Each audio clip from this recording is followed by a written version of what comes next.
we went on and gave you an agenda. There's no times on it. It's going to be real flexible. So like Casey said, we'll kind of expand and contract. I'll be the first babbler for the first couple parts. Hopefully it'll set the stage, and then we'll have these other people come in.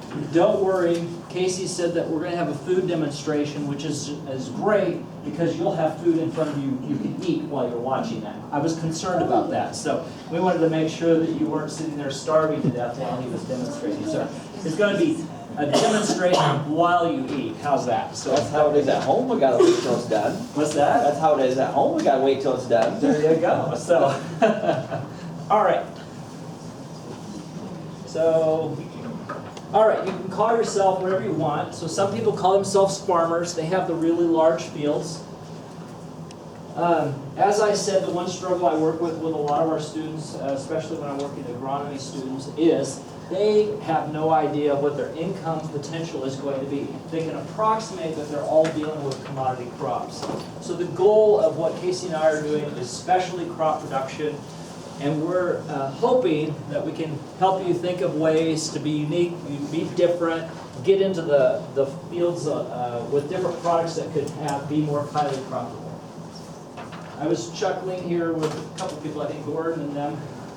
I have my own business, or did, for 7 years while I was working at the university. It was kind of a necessary evil to work here. My passion is in production. I'm sure that's true with all of you.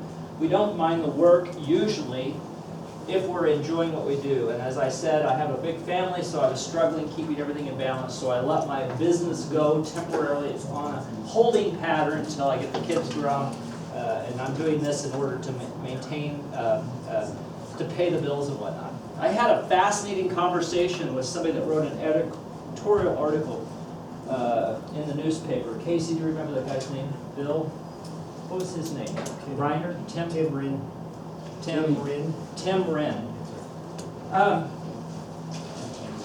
He always thinks people are against him and the global warming thing, and we had a really nice conversation in my office over an hour and a half talking about the importance of bringing food back, decentralizing food production for food safety, food quality, just a lot of parameters with it. His interest was to bring foods back into urban agriculture, which I said is wonderful. It'd be great. The truth of the matter is, land prices are high. I took students, and I'll show you pictures here, to Colorado. You see it in Kansas City. We see it in St. Louis with contaminated soils. So we have a lot of different things going on. And then the other deal is, he wanted to know what we were doing as a university to train students to be growers. And I said, unfortunately, we don't train people how to be growers. We have to train you how to be thinkers. If you want to grow, you need to go work. And that's why I think Jerry had one of our students. There's probably been a few of you that have had students. We make students go out and do career experiences. I know I graduated from Kansas State a long time ago, and I didn't know anything for the first 4 years. I had to get through the first year, which I call seasoning the grower, and then you can start thinking, and then you start applying, and then you start actually doing. So I was a slow learner. Most of our kids graduate and think they're ready to go. But our hopes are that the future is bright. We have a young group of kids. I work with them all the time right now. They're passionate about their food. They're into unique foods. It's no more potatoes all the time.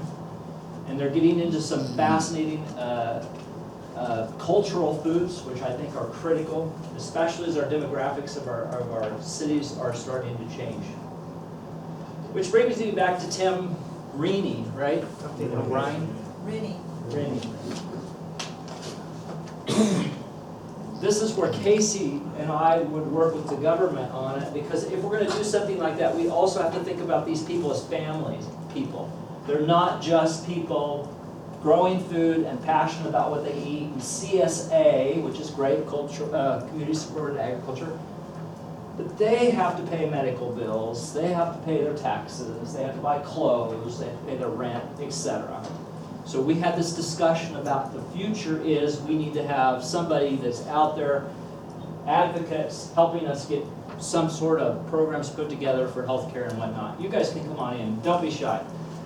As I said, we're not picking on anybody today. It's because of the parking permit situation is just a headache, but I'm just now starting, so we're good to go. All right, so hopefully the goal is to quit your J job and do what you're really passionate about, and hopefully we can identify some sort of product. Now here I'm showing you produce. Somebody was asking me earlier about what my passion is, and I've always been a flower man. Matter of fact, my business used to be the first flower farm. So, fabulous flower farm, first flower farm.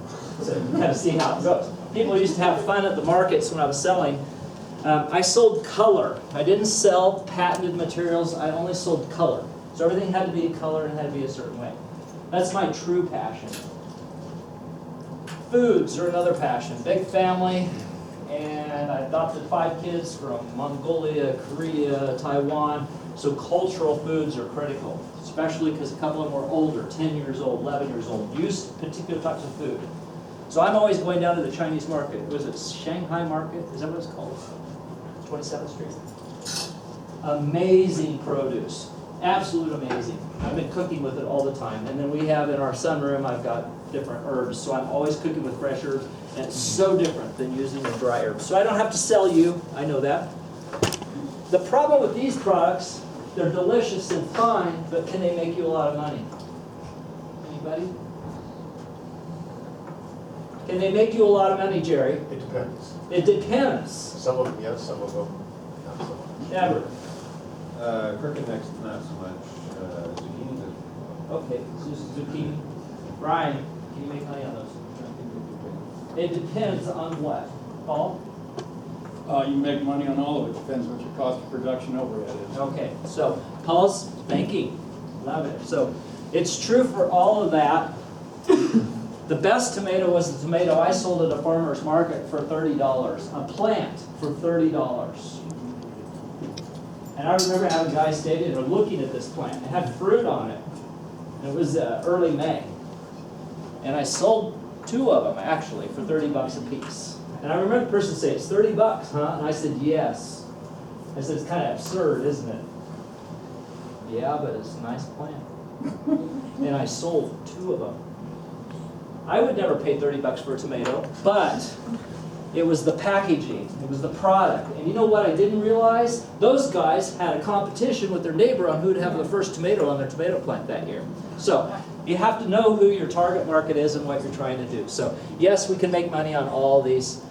You have to know your farmer's market. So Casey's got in your little gift bags here, I think, telling you where all the markets are, and they're all run differently. They have different rules.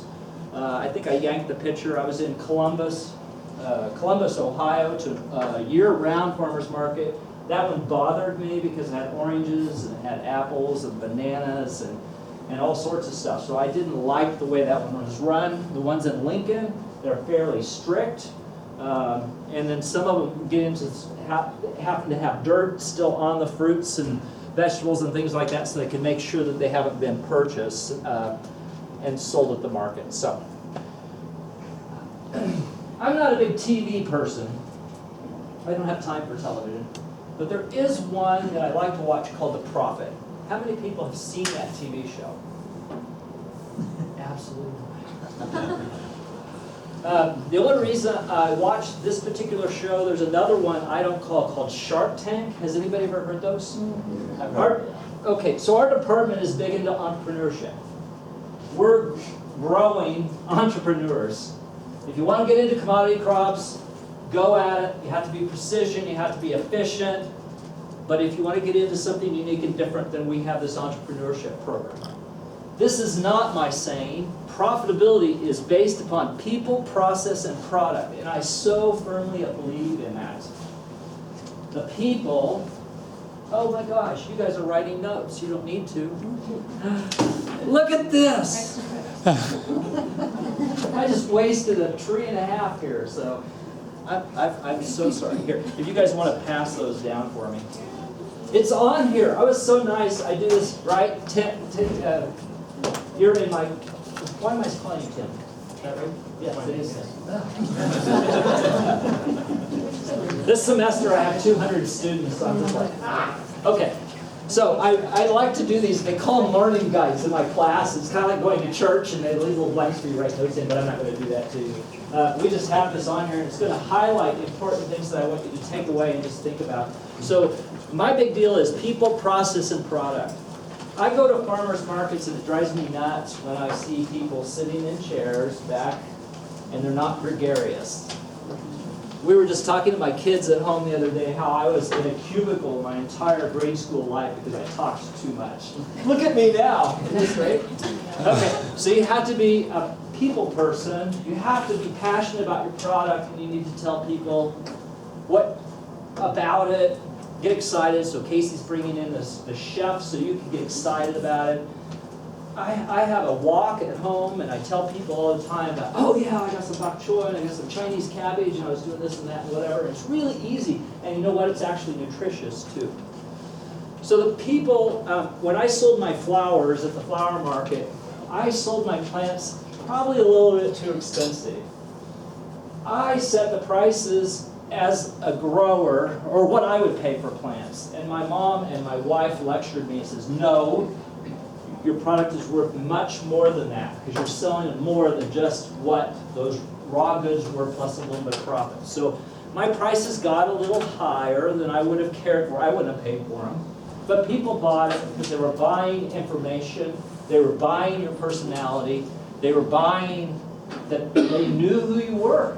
And so I'm a believer that you want to be consistent who's at your markets or whoever you're working with in order to sell that.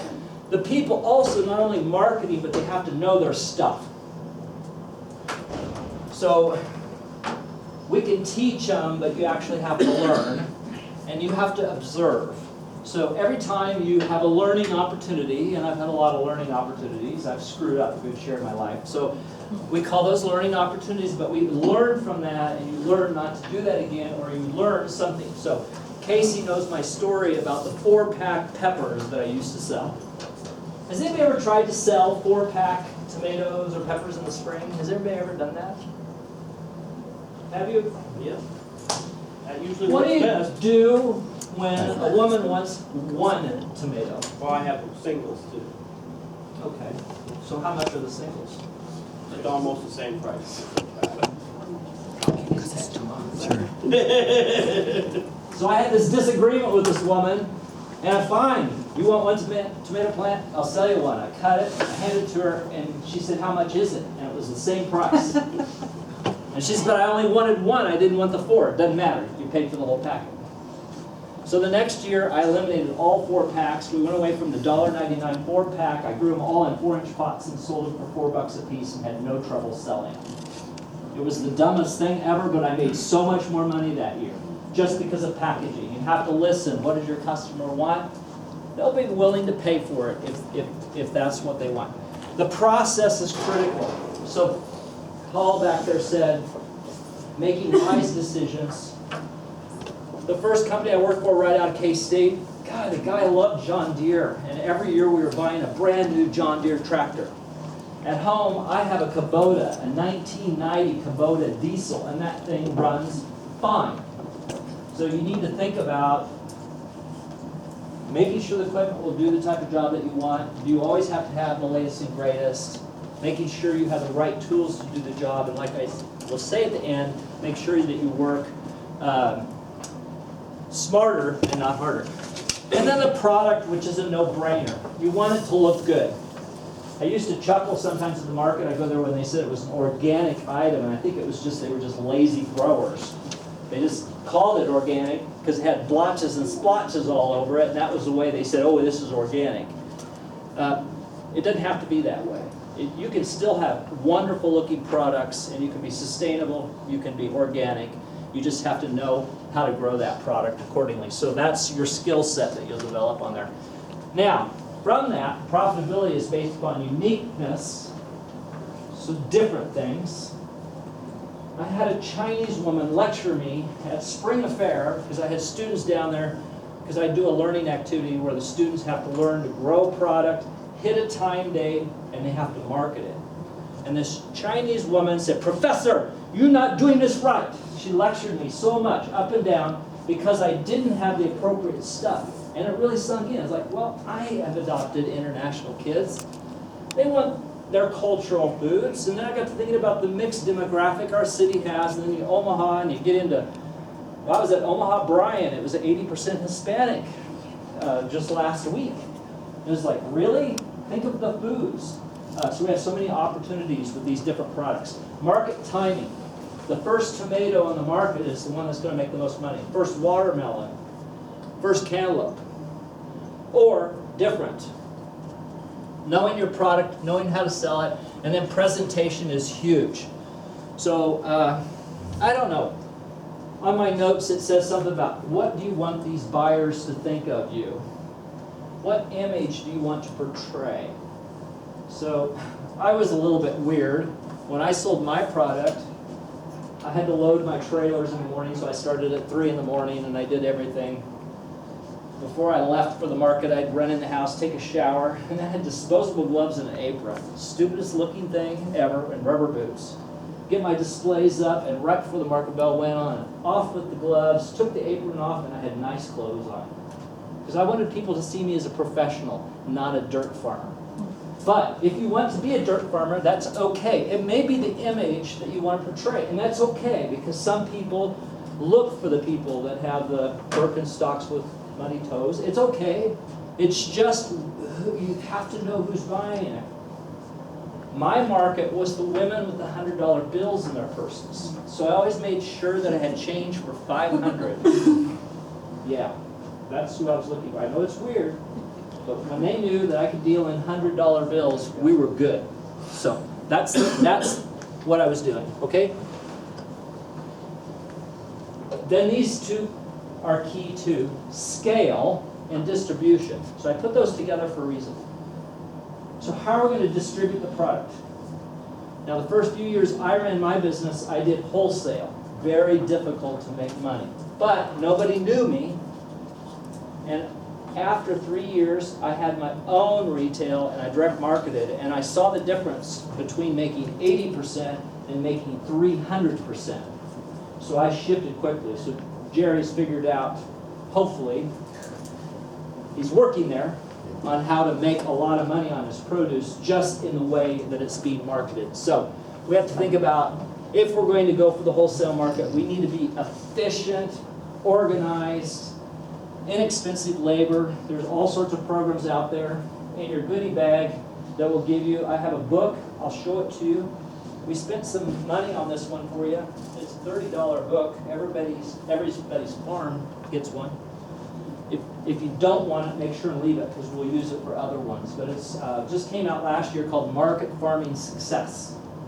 Now this is a rehash from 10 years ago, but it's really nicely done and it's a good book to go through and think about everything that I have to say today. And it's got some little things in there that you can pencil out. Like I said, if any of these items you don't want, feel free to just leave them. You won't hurt our feelings. We just got them for you for resources that we want to make you, all of you guys, successful. So think about your success and how you're going to distribute it. This is all fun and good, but I'm not sure how much money we can do doing this. So it might be okay for neighbor and cultural gardening.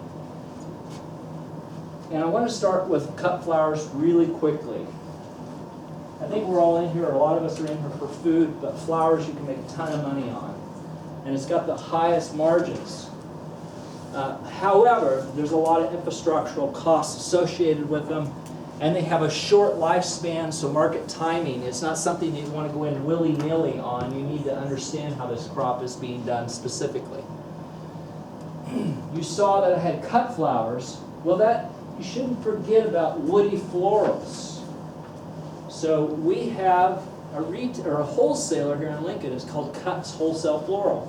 They will buy anything that is locally grown, and they can distribute. And if you want to communicate with them, say, hey, I'm toying with the idea of doing liatris, and they say, you know, that one we can get really cheap. However, we could get blah, or if we could get blah, we would give you this much money. And you could go home, pencil it out, and say, oh, I can do that.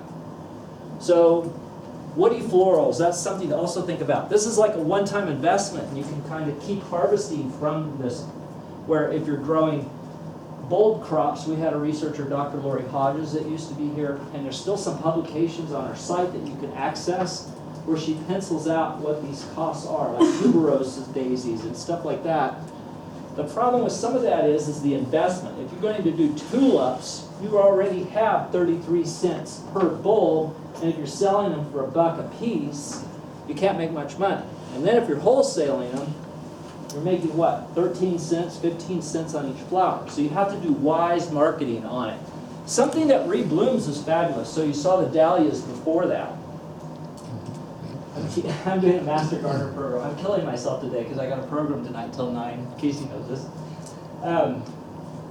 If you can be a good horticulturist, you can rebloom these different things. If you do good management, your investment, the more money you can get out of it, the better. So direct marketing, up here, I've seen buckets of these flowers. It always amazes me how many people will buy those. But I think what's even cooler is this, pre-made bouquets. And there was a show, it's called The Profit, and if you want to go on there, I'm not sure what station it is, just Google it. You go to The Profit, so go to Google and put The Profit. It's, his name is Linnaeus, I think. The deal is he did one on a floor, there's 2 floral shop ones, and I teach floral design here, I didn't tell you that, so I've got all these different things going on. There's a woman that set up a company in California, which is an amazing idea. Instead of the florist custom designing for whatever the person wants, you get the product they have of the day. So they have no waste. It's a sustainable floral shop. I've never seen such a thing, and it's cool. Now it ends on a sad note because they had a disagreement on what she thought she was worth and how much he thought they were worth. So don't go that far, but at least look at the concept. The concept is tremendous. Look at these. They're not that different. But she did direct marketing and she had a customer palette. So you could do that with restaurants and offices. And it's like every Monday you get this arrangement. And they bring all this stuff in, or they harvest all of it, they make all the arrangements and they distribute it, boom, just like that. And they're making money on it. So think of these different types of crops. This is at the Kansas City Farmers Market. They're putting together arrangements down there. High value, high visibility, quality is critical. This is a zero tolerance plant. You can't have some disease, and it can't have some insects. So it has to be very good. You can't have environmental stresses on it, and that sometimes can happen. So you have to weigh your farm and decide, can your farm be that productive in that? You have a very short marketing window, so that means you have to be a good crop planner. It's not like a vegetable crop where perhaps you can pick some of it off and stretch the crop a little bit. Or you can take the crop and put it and hold it. This one, once the flowers are cut, they decline quite rapidly. And then you need to consider post-harvest handling. Now vegetable crops, we should also consider post-harvest handling, but sometimes the buyer, which we may talk to later, will tell us that they have certain methods to help you out on that. Florists, I've always wondered, or the people that sell at the farmer's market, whether the materials they're cutting have been cut that morning, or if they were cut the day before and properly processed before you get them. And your buying public will learn quite rapidly whether you're preparing the plants properly or not. Because you must harvest them the day before, and they must be processed, they must be cooled down, and they'll last a long time. But if they're cutting them that morning and they take them to the farmer's market, odds are those products are not going to hold up very well, and odds are those people won't buy again from you. Okay? All right, so let's walk down the farmer's market a little bit further, and we see this. Except this one's got sticky notes on it. Oops. This presentation came together at 4 o'clock this morning, if that tells you how behind I am. Tim knows. I've been running, trying to keep up with everything. All right, so we're down the farmer's market. We'll see some different products. We need to think of some different things. As Casey said, we had a grower, it's Elm Creek, right? And he put up a structure out in central Nebraska. They have troubles with heavy rain. So you can already see my bandwagon about having a quality product. So we want to make sure that what we're offering doesn't have a lot of blemishes all over it. We want the consumer to have fairly uniform product, and we want it to be blemish-free. They have a lot of problems with heavy rains, splashes dirt, hail, puts little bings on their fruits. And so the funds that we gave to them was to put on a shade structure. And it worked quite well, except we let the farmer choose a few things, and they went with a bit too dark of a shade cloth. We had another opportunity that it was unfortunate that it didn't get to happen, but they were going to do, I think, about, what was it, an acre of production area under shade. And it wasn't supposed to be very dense shade. It was going to be light shading, but primarily to modulate. You can come on in, no problem.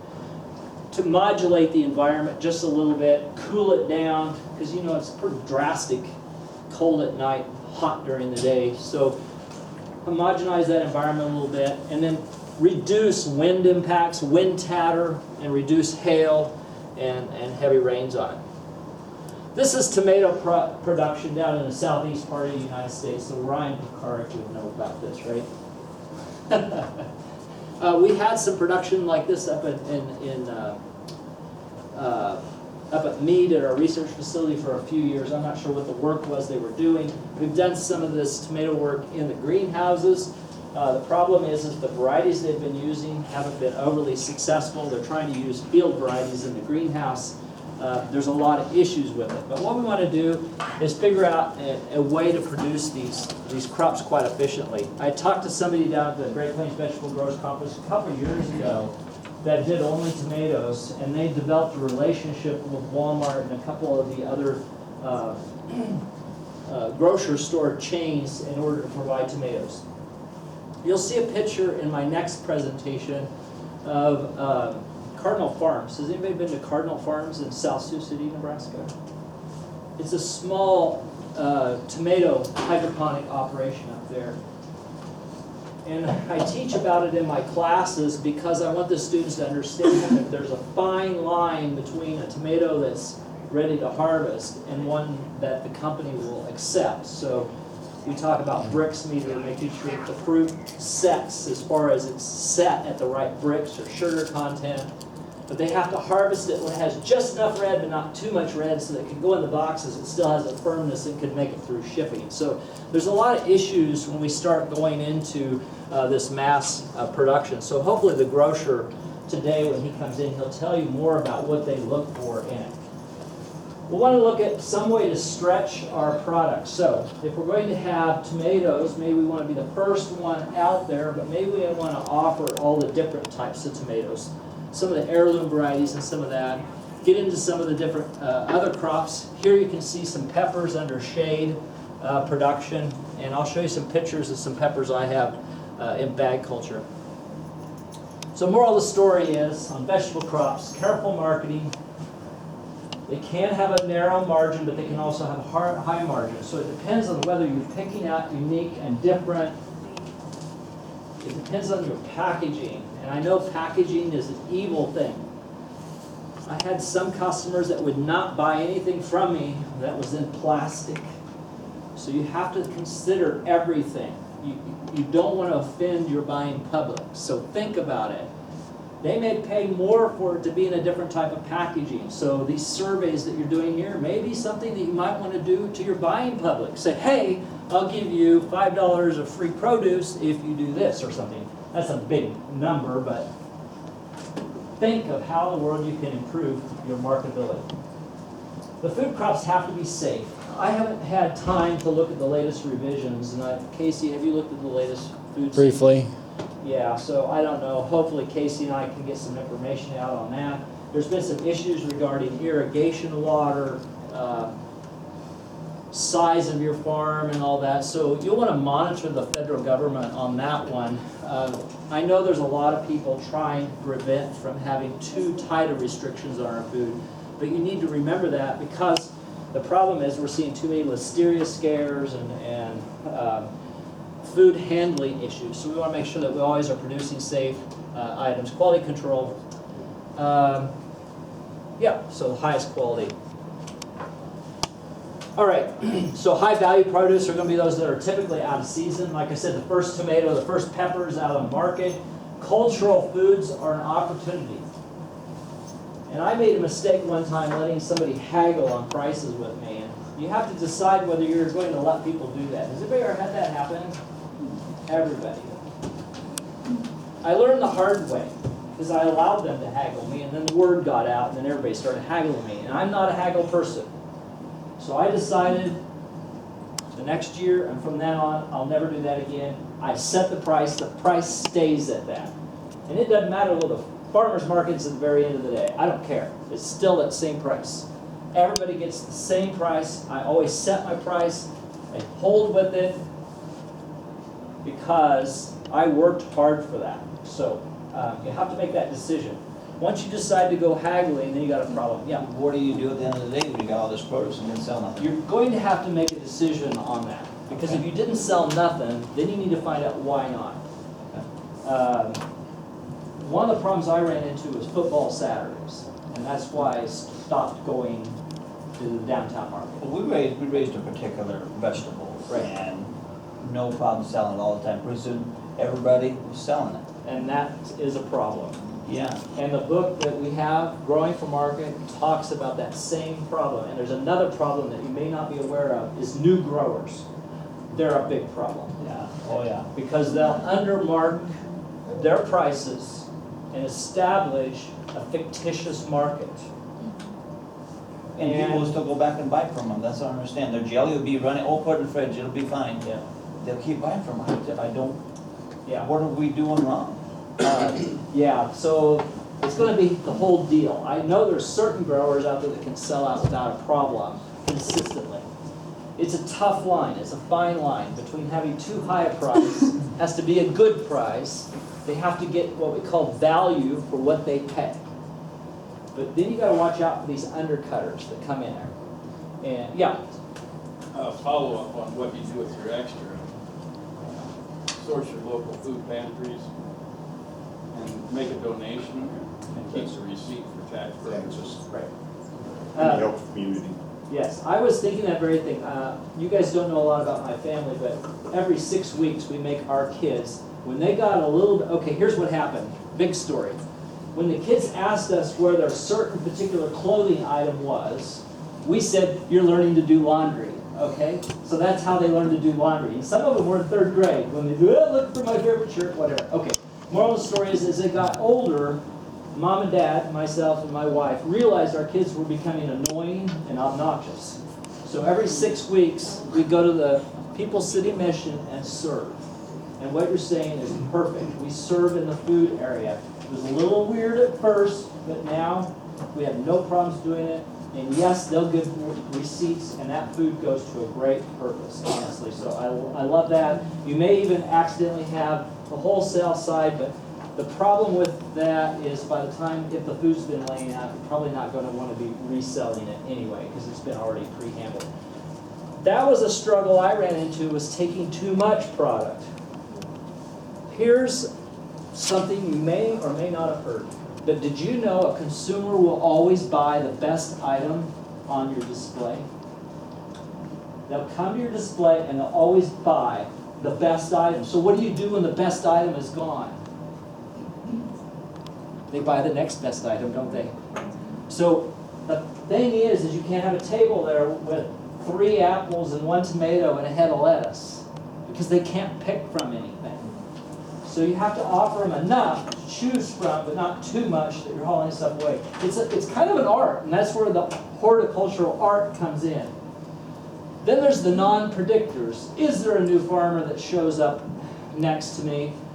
Is Nebraska football doing awful, and they play at 11 o'clock in the morning, and my public is down there just to keep themselves busy till they can check in or go sell their ticket? That was a headache I always had. So you were entertainment, and I don't like selling that way. I want people to come, they enjoy what I have, and make them sell. So I don't mean to diatribe on that. All right. Stretch the season. So sweet corn, popcorn, herbs. I'm going to go through this. I'm yapping too much, but we'll go through this fairly quick. Herbs are really becoming quite popular. My daughter is in I don't know what they call it, food science or something at school. She brought home a clamshell package the other day that had some various herbs in it. I didn't realize how they were marketing. I've seen them at Super Saver, I've seen them at Walmart in little pots. A little weirded out. They didn't look real quality, real healthy, but I tell you what, the clamshell package that I got was an amazing product. But I went into my sunroom and got some fresher stuff because it was a little bit woody, because like I said, anytime you're shipping and distributing, it has to be a little bit harder than the freshest stuff, but it's still better than drying. The cool thing about herbs is we can have that really nice fresh, we could package, and then we can also dry. So I'm from K-State originally, and there was a grower down there that did that very thing. There's a little girl actually out northwest of Kearney, an FFA kid, because I work with FFA programs, and she started her own business doing herbs. So pretty amazing what you can do. This one has minimal investment. It's a certain amount of investment depending on which herbs you decide to grow. But if you maintain the crop real well and you clip it consistently, your investment is a little bit less. Here you can see some packaged at a market. Here's those clamshell packages. Pretty amazing. We have to make sure that they're thoroughly cleaned, washed, and the people are educated to make sure that they know they have to rewash if they have to. Ryan is here. He hated this project. He was lukewarm. I worked with him and another professor, a couple other professors on this project. I'm a grower by heart, even though I work at the university, and I kept sitting in meetings and saying we have to be profitable. There was multiple problems with this particular project, but this is the coolest thing ever when you find out this was probably in November, maybe? That's probably after the first of the year. Maybe right after the first year, so Valentine's Day, March, and we had strawberries available. What we didn't know is the energy costs were going to go out the roof on us. There was some other issues associated with the plants themselves. I sat, right after we did this project, I sat with somebody from Dole, from California, on a conference, and when he found out I was from Nebraska, he started quizzing me up and down about this project. And the truth of the matter is I'm thinking of somebody such as Ryan or yourselves about we want to build some profitability in there, but you have to be smart about how you do it. We had some issues with the plants themselves. But these are highly profitable if you can hit those markets. There was a byproduct to it. Brian gave me a bunch of strawberries that he didn't sell, and I took them home, put them in the deep freeze on cookie sheets.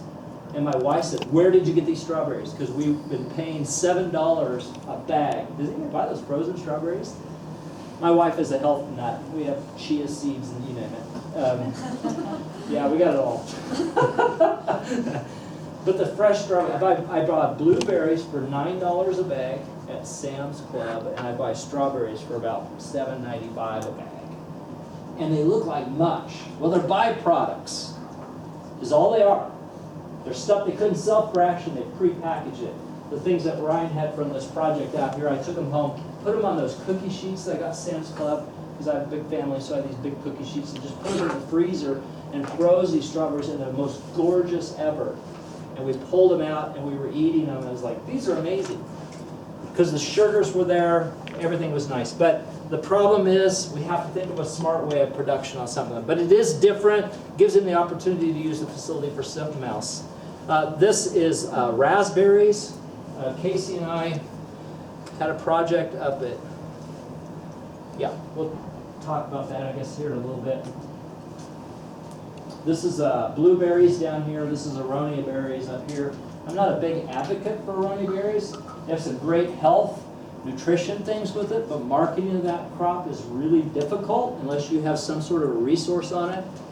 Blueberry production, if you got into it, you'd have to have the right conditions, and you may have to consider some sort of cultural controls on that. All of you guys have this graphic here, and I pulled it off this site here. It's USDA website statistics. It has about 16 pages of stuff that I cut and pasted this last night, and it's there. There's two of them for you. One of them is just fresh market. Let me get mine. So this one up here is the total fresh markets consumption. So if you look at it here, you can see over a 10-year period, the buying trend for asparagus, upper left, 61%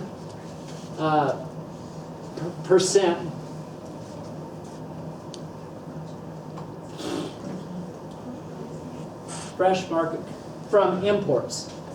This is from imports. This is what I wanted you to see. Excuse me. Yep. I was in late, but I need a copy, please. That. Thank you. Yep. The reason I pulled it, this is table 10. You'll notice it's not. There you go. You'll notice it's not the most. There's a whole bunch of tables. This one was interesting because it goes from 1980 to 2014. And I want you to look at asparagus. We're shipping in now 92% of the asparagus from other countries. So if you learn to read these, it takes you a little bit to work your way through it and understand them because they're all set up a little bit different. But you want to be looking at things like, where are these potential, looky here, bell peppers, tomatoes. Look at cucumbers, 72%. In 10 years, it went from 50% up to 72% of it's coming in from other countries. 80% for artichokes. Of course, who wants an artichoke? Maybe they only sell 10. I don't know. Eggplant. This is a popular one. It's not moving much, I guess.